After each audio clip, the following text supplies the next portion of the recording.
Okay, so today's video will be something different. I am going to talk about something from a comic book. And no, it's not Spider-Man or Batman or Superman.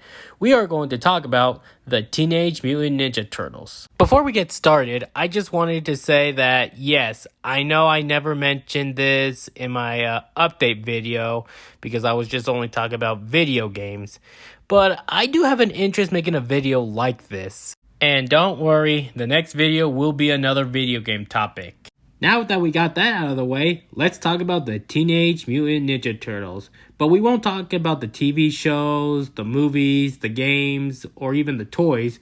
We are only going to be talking about the comic book. The Teenage Mutant Ninja Turtles were created by Kevin Eastman and Peter Laird and published the very first TMNT comic by Mirage Studios in 1984. The idea of Ninja Turtles is that Kevin Eastman drew a Ninja Turtle with nunchucks, and then Peter Laird was like, hey, why not let's just call it a Teenage Mutant Ninja Turtle? And the rest is history. They also take inspiration from Frank Miller's Daredevil and other comics at the time. Okay, now with that out of the way, let's talk about the first issue of Ninja Turtles. But we're only going to be focusing on the first issue because if we talk about all the story, it will be all day. But there are some Ninja Turtle comics that are recommended by fans, like the Raphael comic book, where is the first appearance of Casey Jones, Silent Partner, Return to New York City, City at War, and recently The Last Ronin, which is such an amazing story. You guys should definitely check it out. Okay, so now let's begin the first issue of the story, that is Teenage Mutant Ninja Turtles issue 1. The story begins that the Turtles are trapped in a wall in a Thrashstone alley, cornered by the Purple Dragons. The Purple Dragon just goes ahead and assumes that they're wearing turtle costumes, but my man Leo is like, nope,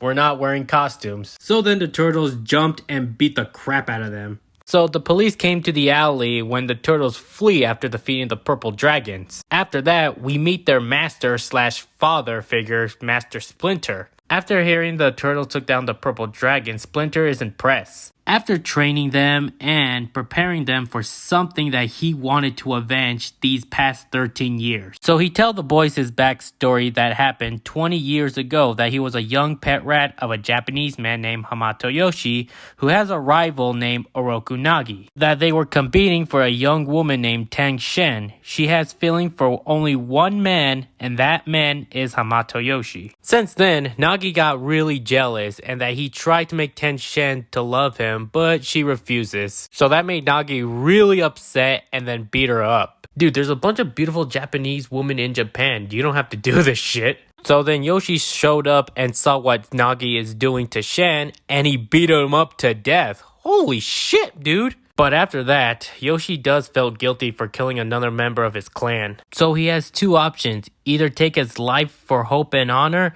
or he can leave Japan with Shen and Splinter and start a new life. So he chooses to leave Japan and go to New York City. But in Japan, Nagi's family are gathered in his funeral mourning his death, especially his younger brother, Oroku Saki. Saki vowed to take vengeance on Hamato Yoshi, so he joined the Foot Clan and has been training for years. After all that intense training, Saki became leader of the Foot Clan and calls himself the Shredder. He finally arrived to New York to kill both Hamato Yoshi and Tang Shen. When Yoshi arrived home, he saw that Shen was murdered, and then Shredder walked in. Yoshi was like, Who are you?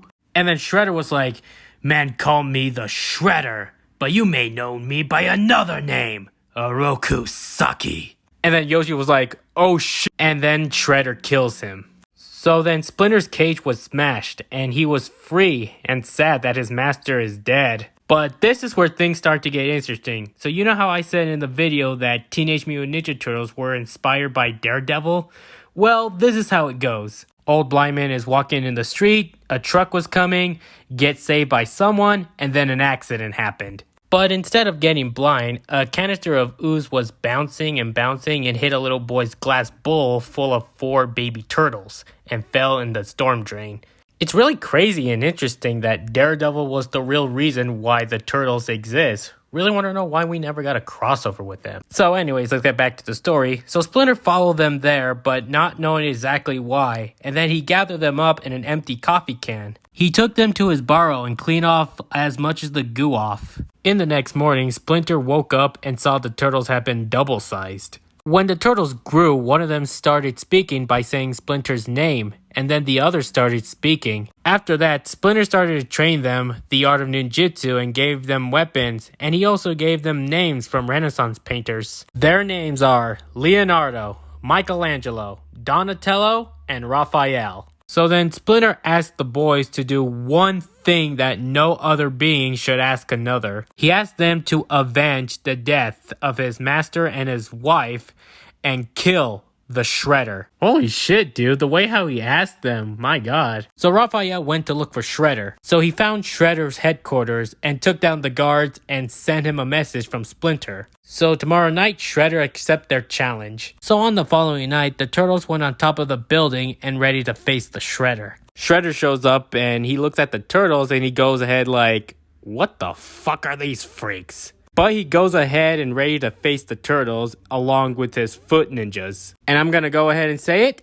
This is probably the best battle I have ever seen in comic book history. In my opinion, at least. This was the most intense fight in a TMNT comic book I've ever seen. They took down the foot and they're ready to face the Shredder. Shredder took down Raph, Mikey, and Donnie. And as for Leo, he cut Shredder in the chest. But Shredder is still standing. So they throw knives and shurikens at him and hits him. Raph throws his sai at Shredder, but Shredder dodges them and then get hit by one of the turtles. So then they started jumping him, but then Shredder fights back until Leonardo stabs him. Oh, damn. Shredder is finally beaten. He wants the turtles to finish him, but they refuse it because they have honor. So they grant him one chance to redeem his honor by committing seppuku. But Shredder refuses, so he put out a grenade to kill himself along with the turtles. So Donatello throw his bow staff at Shredder and fall off the roof along with the grenade. And that's how the fight ended. The turtles went down from the roof, saw Shredder's armor piece, and it seemed like that the Shredder has been shredded. Or is he? But like I said, we're only covering the first issue and that's it. So what are my thoughts about the comic? I loved it. It's really good. It's one of the best TMNT comics ever. It explains the backstory between the Turtles and Splinter and their fight with Shredder and how dark the story can be. Taking inspiration from Frank Miller's Daredevil and Ronin. And that will be it for this video. If you guys want me to cover more comic books, I'll be happy to do so. But I would like to cover more comic books that aren't Marvel and DC. But hey, we'll still get to that. Thank you for watching and I'll see you guys next time. Goodbye.